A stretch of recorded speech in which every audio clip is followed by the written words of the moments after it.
Okay, this is the 57 Genco grandmother horoscope machine that we're trying to get back to functioning, some kind of function anyway.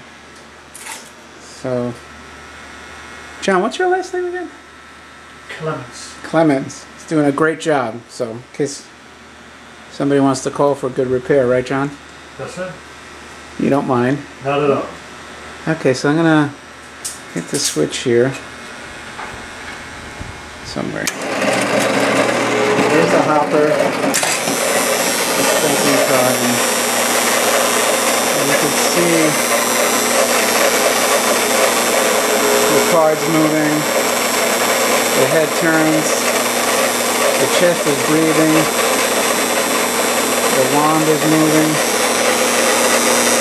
So pretty much that's all she does there. I'm going to cycle it again.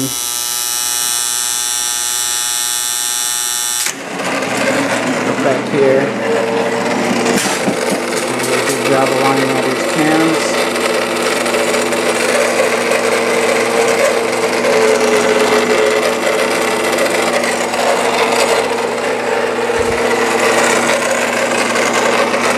Chain on the arm pulley mechanism. I think that's it for now. I'll do another one to show some more progress as this gets going.